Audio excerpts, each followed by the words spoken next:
Oi pessoal, tudo bem com vocês? A gente vai ler Êxodo capítulo 25, parte 1. O capítulo é um pouco extenso, então eu decidi dividi-lo em duas partes. E hoje a gente vai estar lendo do verso 1 até o verso 22. Gente, eu não sei se vocês lembram, no capítulo passado, a gente viu que Moisés ele entrou na presença do Senhor e lá ele ficaria 40 dias e 40 noites, onde Deus daria instruções e orientações para Moisés a respeito da edificação do santuário e de tudo o que continha nele, todos os objetos, todas as repartições, né? Deus iria falar para Moisés, né, que teria o lugar santo, o santo dos santos, o átrio, então tudo isso foi dado para Moisés nesse momento, tá bom? As cortinas, tudo o que continha, Deus estava falando para Moisés nesse momento. E uma das coisas que a gente deve entender, que eu já venho falando isso há algum tempo, é que as coisas do Velho Testamento são sombra das coisas que haveriam de vir. Então, hoje a gente vai começar estudando sobre o tabernáculo, a gente vai começar vendo o tabernáculo, que é a morada de Deus, né? Então, Cristo é o verdadeiro tabernáculo, mas não como uma pessoa individual, mas também como uma corporação, né? Como a igreja, que é uma habitação corporativa de Deus, tá bom? Aqui, gente, a gente pode ver, na verdade, o Êxodo no total, ele é dividido em duas partes. Do capítulo 1 até o capítulo passado, no capítulo 24, fala sobre a preparação, né, para essa construção desse tabernáculo, né, saindo lá do Egito, todas as coisas que eles tiveram que passar para agora chegar na construção do tabernáculo. E do capítulo 25 até o 40, né, até o último capítulo de Êxodo, vai estar nos falando sobre a construção do tabernáculo, tá bom? O tabernáculo, ele tipifica, como eu já falei, tanto o Cristo individual, né, como o cabeça, como também o Cristo corporativo, que é o corpo, que é a igreja. E aqui a gente também vai ver nesse capítulo o Cristo representando a arca, mas também o Cristo como o tabernáculo, tá bom? Então vamos para a leitura do capítulo para ver se a gente consegue entender um pouco mais. Disse o Senhor a Moisés: fala aos filhos de Israel que me tragam oferta de todo homem cujo coração o mover para isto, dele recebereis a minha oferta. Então aqui Deus está falando para Moisés, né, que o povo deveria levar ofertas voluntárias para Deus, né, um presente dado de bom coração, um presente dado de bom grado, né, sem precisar assim, não, você tem que me dar isso, você tem que me dar aquilo.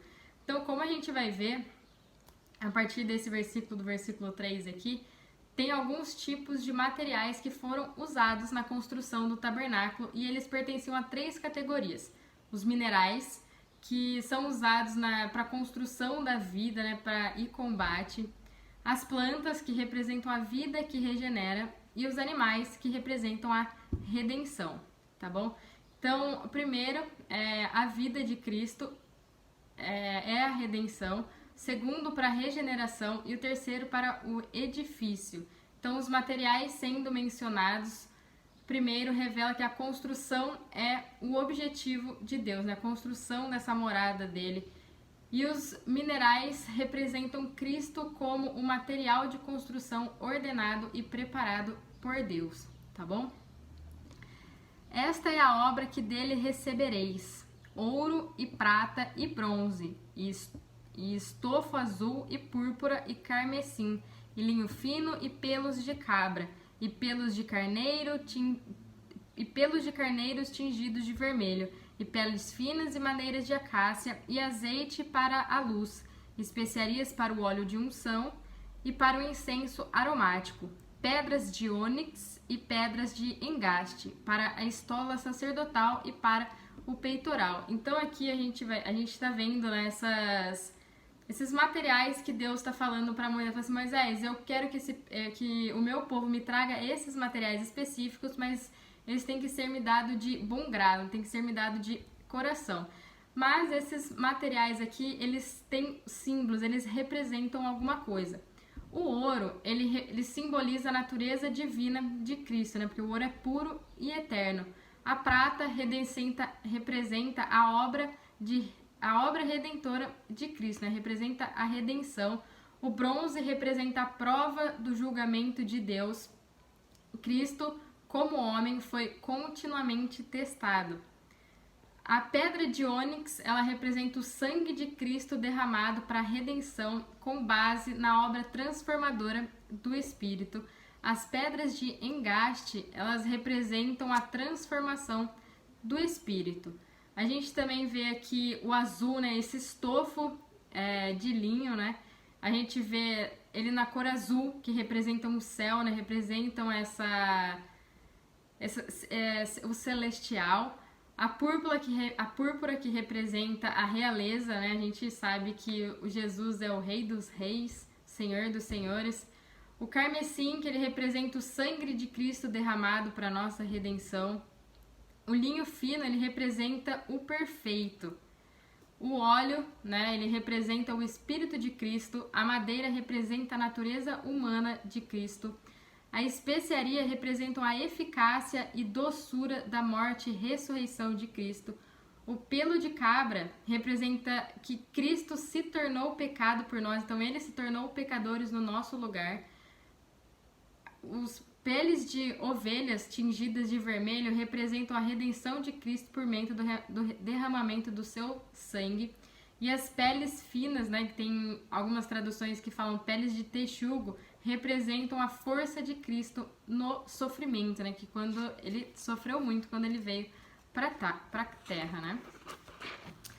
E me farão um santuário para que eu possa habitar no meio deles, segundo tudo que eu te mostrar, para modelo do tabernáculo e para modelo de todos os seus móveis, assim mesmo o fareis. Então esse santuário, né, que é o tabernáculo como morada de Deus, este santuário tipifica a igreja. Na verdade, ele tipifica tanto Cristo individual, né, o cabeça dessa igreja, como Cristo corporativo, o corpo da igreja. Então Moisés, ele não só recebeu essas instruções detalhadas, como também Deus mostrou para ele um modelo. Agora aqui, gente, a gente vai começar a ver sobre os objetos que ficavam dentro desse tabernáculo, né? A gente vai ver a arca, também chamada de Arca da Aliança, a Arca do Testemunho, que refere-se, o testemunho, gente, refere-se à lei. E Deus considera a lei como seu testemunho, porque como a gente já viu, a lei ela revela a Deus. E essa lei tipifica Cristo, que quem nos revela a Deus é Cristo, né? O Cristo unigênito. Então Cristo é o testemunho de Deus e a igreja é o testemunho de Cristo. Então o testemunho de Deus foi colocado dentro da arca para a arca proteger isso, para preservar a lei, que é a revelação de Deus. Então a arca do testemunho ela foi a primeira peça do mobiliário do tabernáculo, né? Então essa arca ela tipifica Cristo com a personificação do testemunho de Deus, com a pessoa do testemunho de Deus.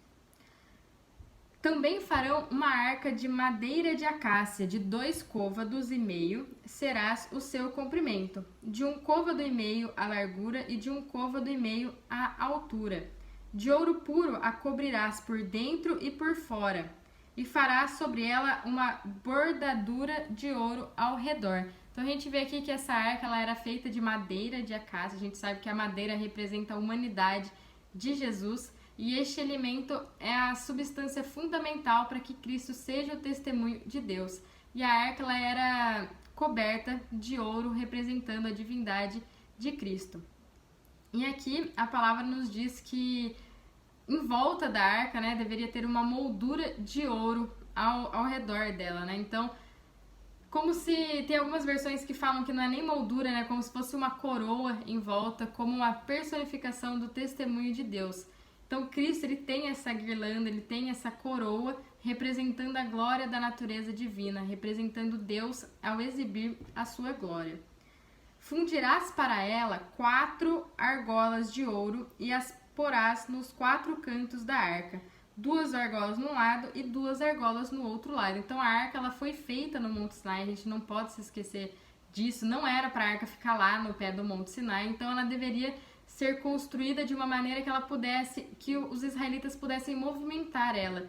Então foi feito esse quatro anéis de ouro, que significam a natureza divina de Cristo, que ele é o fator dessa união e desse poder, né, desse mover, desse dessa morada de Deus.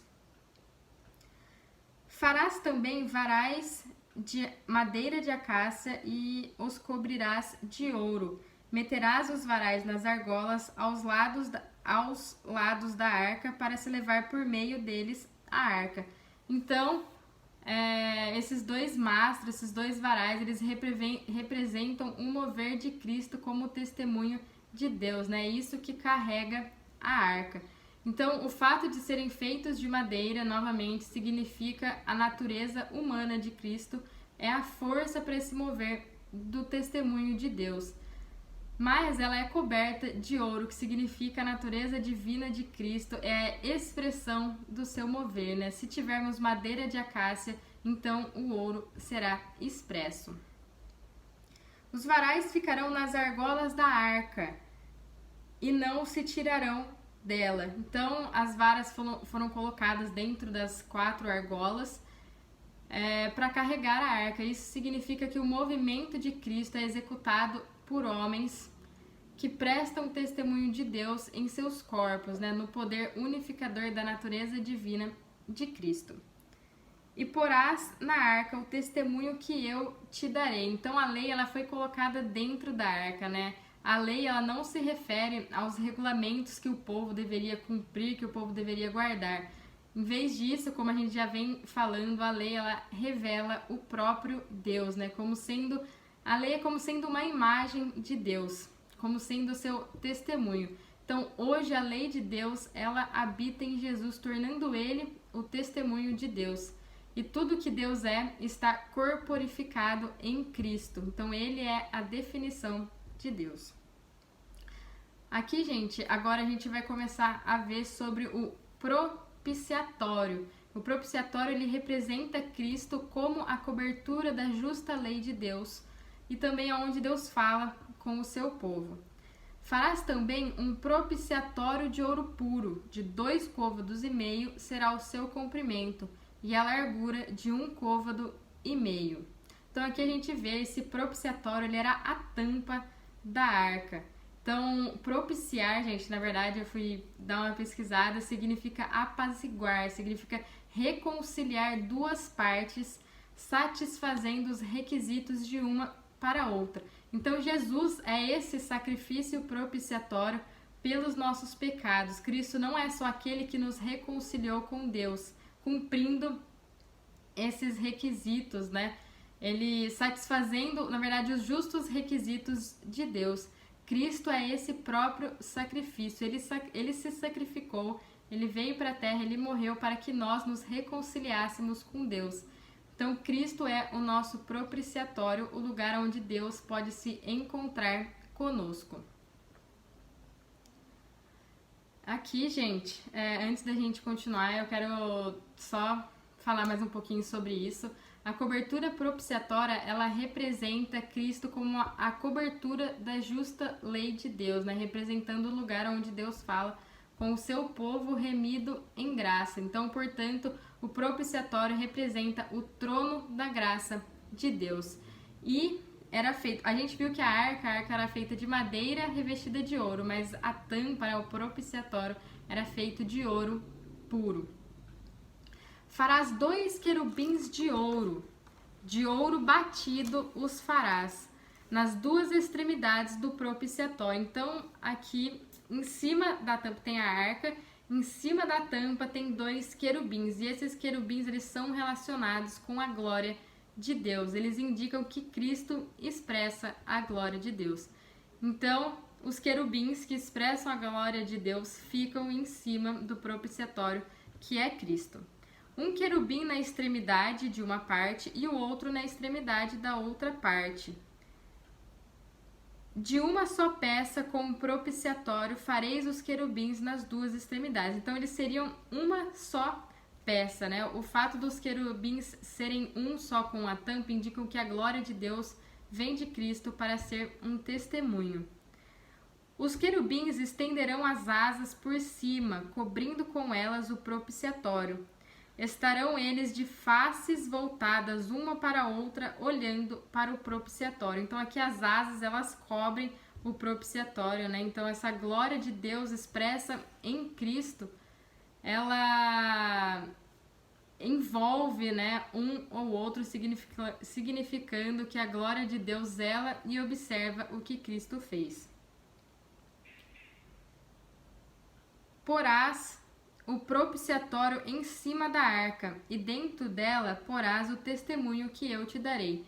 Então a gente vê aqui que Cristo representa esse propiciatório que cobre a lei dentro da arca. Ali virei a ti. Olha que tremendo. Ali Deus iria a ele. E de cima do propiciatório, do meio dos 2 querubins que estão sobre a arca do testemunho, falarei contigo acerca de tudo o que eu ordenar para os filhos de Israel. Então indica que Deus ele se encontra com seu povo no propiciatório e fala com o seu povo a partir da glória expressa em Cristo como seu testemunho, né? Então, assim, Deus, ele vai até nós através do seu propiciatório, né? Representando como Cristo. Então, Deus vem até nós a partir de Cristo. Mas e como nós, pecadores, né, nos reunimos com Deus em Cristo, né? Na verdade, a gente vai ver essa resposta lá em Levíticos, mas eu queria dar uma palhinha, na verdade, do que acontece, de como acontece essa representação, vamos dizer assim. No dia da expiação, né, o sumo sacerdote, ele pegava um bode como expiação pelo pecado do povo. Ele carregaria o sangue até o propiciatório e borrifaria o sangue nessa tampa da arca. Quando Cristo veio e cumpriu a redenção, né, quando ele se entregou, derramando seu sangue para a expiação dos pecados, essa coisa foi cumprida, né, essa promessa foi cumprida. O sangue de Cristo nos permite hoje ter comunhão com o justo Deus na glória de Cristo. Então a gente tem comunhão com Deus por conta do que Cristo fez. Então a cobertura da arca cobria a lei e essa cobertura foi coberta de sangue. Então Deus fala com os pecadores na glória de Cristo. Ele não vê mais a lei, ele não vê mais essa justa lei que condenaria os pecadores. Ele vê apenas o sangue e assim nós não somos condenados por Deus. Então sem a tampa, né, sem o propiciatório, a gente não poderia desfrutar da arca, e dentro da arca tem a lei, né? Tem essa revelação do próprio Deus. Então sem a tampa a gente não poderia, a gente não é digno, a gente não tem forças em nós para alcançar e ter comunhão com Deus. Então precisa dessa tampa, precisa dessa tampa com sangue, a gente precisa de Cristo para ter comunhão e alcançar a Deus, tá bom? Gente, espero que vocês tenham gostado desse capítulo 25, parte 1, né, que tem mais o resto do capítulo. Fiquem com Deus e até o próximo vídeo.